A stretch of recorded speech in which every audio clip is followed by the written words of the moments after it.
Hello, welcome to Game Over Gerkinman. This is part 6 of a 26-part Wind Waker HD playthrough, as you no doubt are well aware by this point. Yes, that's how you get in the boat. We have one guest with us this week. Yeah, it's me and Amir, and I'm sick, so shut up. Wow, there you go. You heard it here, folks. First, folks. Alright, so this is a relatively quick episode, which is good because Namia's been doing some research on some things that were raised last week. Yes. Points and things. It'll be good to say it all at once, get it out of the way. Yeah, because then we can move on to bigger and better things, like the next temple. So, well, there were 3 questions, but I'll ask the first one first. That was like, what was it? Was that Goma in this game? That was. Yes. And usually Goma, or the variations of Goma, because Goma is like this almost sounds weird to say, but Goma is sort of like a species because there are multiple Goma in the game, like in the entire franchise itself. Did it list which games had Goma in them? Yeah, but I didn't write that down. Okay. Sorry. But in Wind Waker, so in this game, Goma's name is just Goma. Although, interestingly enough, this is a fun little tidbit. This game's Goma, is thought to be the mother of the magtail species. And the magtail are those little centipede-looking things that whenever you hit the eye, they curl up into the balls, like that you used to like. The one that you fought in the last episode. Is that fan speculation, or is that something Nintendo have mentioned? It just said it is thought to be. It doesn't specify. I for some reason I always thought it was Aragomon. I don't know why. Me either. No, that's isn't that Twilight Princess? Because it's like more of an arachnid. Oh, you could be right. Or it's either that or it's Arachnogoma, I don't remember, but it's something like that. Yeah, and that brings us to the next thing. Did Twilight Princess display the boss names at the beginning of the battles? Yes, it did. Yeah, there you go. So this is the one that did it, and Skyward Sword did it. That's what I missed in this game. I loved the way it did that. It was like, oh, it's so-and-so, Mixo, and you're like, oh, serious business. They're so important, they get their own title overlay. Yeah, especially like because in this game, at least I know the boss that's coming up for in this temple. That's 2 episodes. It has a really interesting name, and I don't know why they wouldn't show that off. You know? Yeah, and it's weird that it is something that they had an Ocarina of Time in Majora's Mask and took away in this. Yeah, it's and brought weird. Back again after that. Maybe people complained about it too much, I guess. Maybe. So there's one of those things that, because Jess doesn't like Twilight Princess, there's something that Twilight Princess has up on this game. One thing doesn't really make... You can run and swing the sword at the same time. In the Wii version? I don't think you were able to do that in the GameCube version. Really? Were you? I don't know. I've only ever played the GameCube version, and I couldn't even finish it because I didn't like it so much. Like, yeah. So you've actually never finished. Not only did you not like it, but you never even finished it. No, I just couldn't stand it. How far did you get? But that's neither here nor there. What time? Oh God, I don't even know. Maybe I think to whenever you first turn into a wolf, or a bit after that. I really don't remember. That's like an hour into the game. Yeah, Wow. It was that terrible. Yeah. I really didn't like it. Everything up until that point of the game is pretty terrible. Yeah. Anyway, so that was the thing. That was one of the questions that came up last week, and then the big one, the big ticket. What was the deal with the temples at the end of the game seeming to be backwards as far as your companions go? Yeah, because we should elaborate on that question because I phrased that very poorly. That's fine. I'll do that for you. Thank you. Basically, the whole thing is Earth Temple and Wind Temple. Why would Medley, who is a Rito who can fly, be the guardian of the Earth Temple, and Makar, who is like a tree stump thing, be the guardian of the Wind Temple? So basically, I did my research on this, and I found a theory that actually makes a lot of sense. Okay. Now that I think about it. So basically, Okay. So the Earth Temple, right? We'll start with that. The Earth Okay. Temple's guardian was Larudo, who was a Zora. As we all know, the Zora eventually evolved into the Rito, and because of that, they didn't have They didn't have wings right away. Obviously not. It was like a slow process, because it was like what, like 100 years or something, if not more, between the events of Hyrule being flooded and then this game happening. So, Evolution and we sure don't does know. happen fast in this Well, Nintendo world. Nintendo. But also, we don't know, how long the Rito have had their wings for, right? Yes, That's true. another thing. Regardless, so yeah, because of this, the Rito did not have wings until a later evolution, which is explained by Medley whenever she gives you the grappling hook. So, that means they were land-based creatures when they first started out, which would make sense for them to be a guarding a wind or an earth temple because they were land-dwelling creatures. Yeah. So that's the thing. Also, and then going on with that for the Wind Temple, the Koroks are, or were, at some point, the Kokiri from Ocarina of Time. That's correct. We'll be seeing them very shortly for the first time. Yes, and they're the cutest fucking things in the world. They are such rip-offs of the forest spirits from that Miyazaki film, Princess Mononoke. Yeah. They God, look like this exactly great. the same. This Deku Tree really just weirds me out. Anyway. It is strange. So It's they 'cause he had does to have a adapt. mustache. Yeah. So they had to adapt from being outside of Kokiri Forest, according to the Great Deku Tree. Like, this is what this Great Deku Tree actually says. And they also flew, which obviously is associated with wind, but they were at the mercy of the wind, because wind is also a cause of erosion, which spreads seeds, making new forests. And the Wind Temple Guardian was a Kokiri. We'll see that eventually. And I believe there was something that was said about the Forest Temple in Ocarina of Time was supposed to be a Wind Temple, which if you look at the Forest Medallion in Ocarina of Time, there's little marks on it that kind of represent wind instead of forest. So there you go. So that's it. You know what I think happened? This is my theory. I reckon they built the Earth Temple early on, and they put that light bouncing mechanic in there.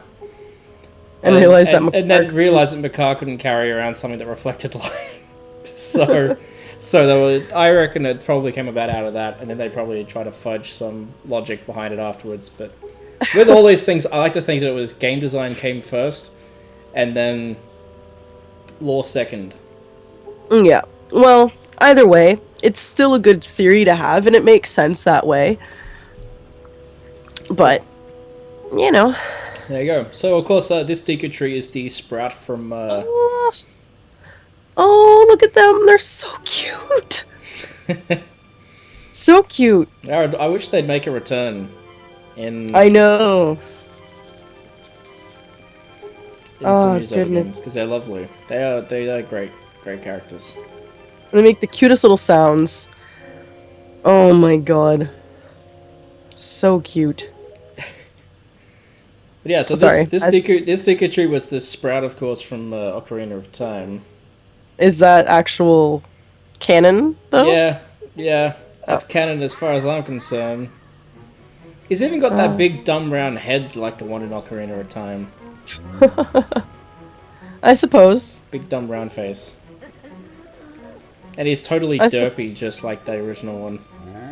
Yeah, I mean, that's what I always thought too, but I wasn't sure if that was actually canon or not. Because, I mean, like, the Forest Haven is not the Kokiri Forest. So, how did he... It's not located rise above up? it?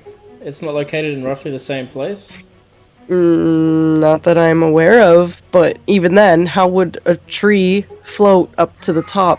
Especially a big, heavy tree like that, you know? Well, that's true. Well, at the same token, I think Hyrule was mostly flat because of the limitations of the Nintendo 64. I don't think that necessarily means that the Kokiri Forest was on the same level as Hyrule Field. It could have been up a much higher altitude, and you wouldn't know. It could have been, but, I mean, even still, that was the whole reason why the Koroks don't look like the Kokiri anymore, is because they weren't in Kokiri Forest, so they had That's to true. adapt to that. So, and I mean, if everything else was flooded, why would Kokiri Forest be Maybe the that's same? just how tall the tree is. Maybe He's just he's a super lot tall. bigger than what we're giving him credit for. This part bothers me, and Why? Oh, because there's no depth perception, because it's a 2D image.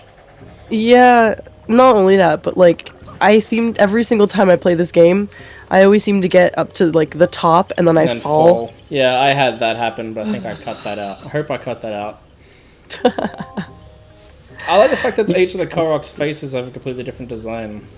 Mm-hmm. Too. All the leaves are different. And it makes me wonder, like, if those are the Kokiri from Ocarina of Time, like specifically, which one is which? Which one is Mito?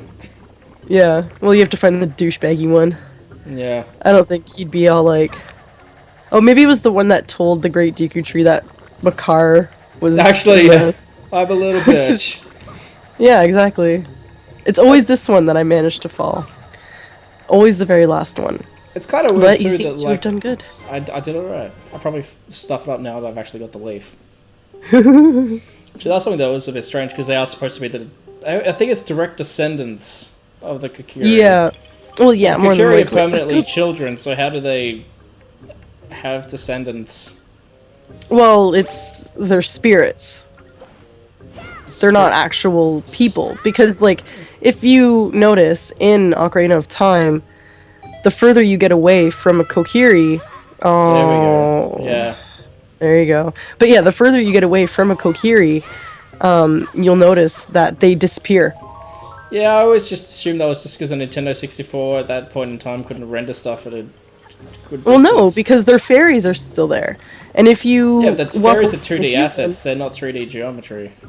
Well, no, but still, if you walk away from an actual Hyrulean, or a Hylian, or however you want to say it, you know, obviously once you get to a certain point, they disappear, but, like, if you take a few steps away, they're still there, whereas if you take a few steps away from a Kokiri, they disappear.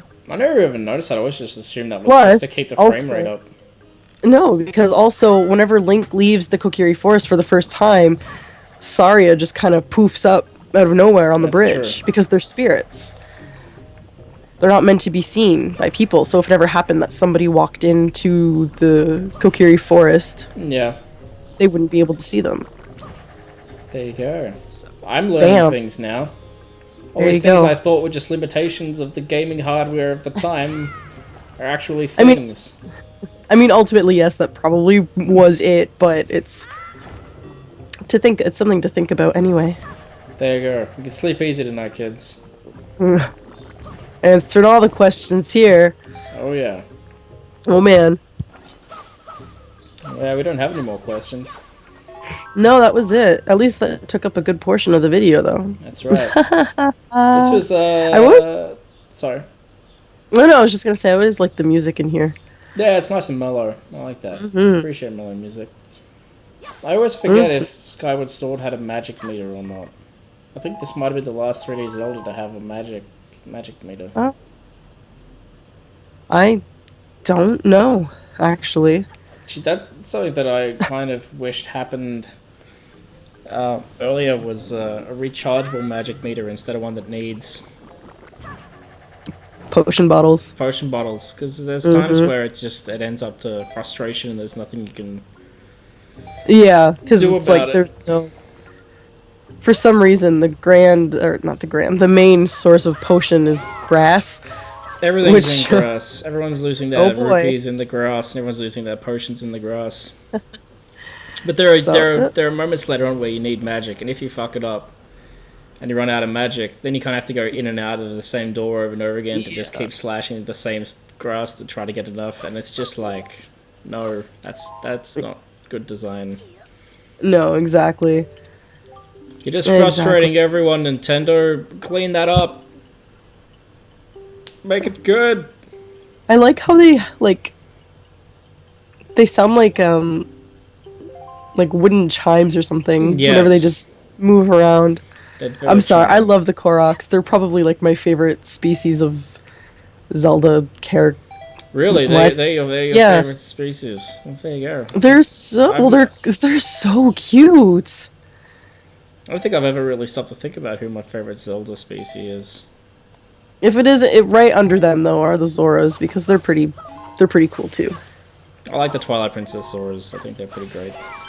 They look a lot better than the design aesthetic. They don't look like fish people anymore. They look like a thing instead of a goofy thing.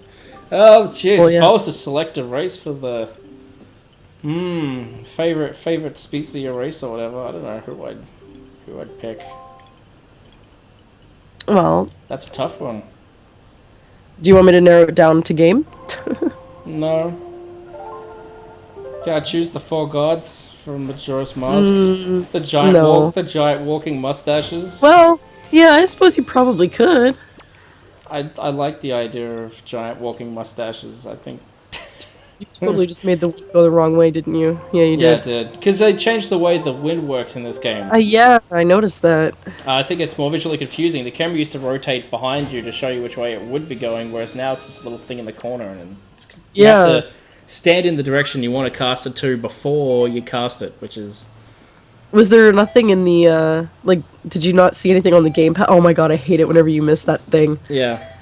Ooh, that's so annoying. No, there's nothing in the gamepad for that. The gamepad displays the actual songs that you want to play. Yeah. Which Weird. is kind of cool, so if you forget anything, like I went away for 2 weeks, and then I came back, and I forgot all the songs, then they're all right there all the time. Which is nice. Even so, you'd think they'd show at least, I don't know, it's weird. Do you think the That'd be Pokemon Nose Pass was based on the four gods from Majora's Mask? Maybe. If we got Nose Pass and then put him on stilts... That could very well be a thing. That was it. That's how it happened. Yep. Yeah, it's canon, folks. Well, yeah, but didn't Majora's Mask come out before Nose Pass was even a Yeah, Pokemon? they inspired Nose Pass, is what I'm saying. Oh, okay. I never noticed that if you flow into a pea hat with the leaf, it hurts it. Yeah, I didn't realize that either because I was pretty sure in the GameCube version they would hurt you. Best pea hat designs in the franchise, I believe. All right, so next week we'll be entering the Forbidden Woods. Thank you for joining me, Jess, on this lonely cast, and look forward to next week when we get another two-parter. Hopefully, I won't be. Hopefully, I won't be dying. Sick. Yeah. And this is one of my favorite dungeons in the game. Maybe. There you go. Maybe. I don't think it is. Anyway, we'll see you next time. Goodbye. Bye.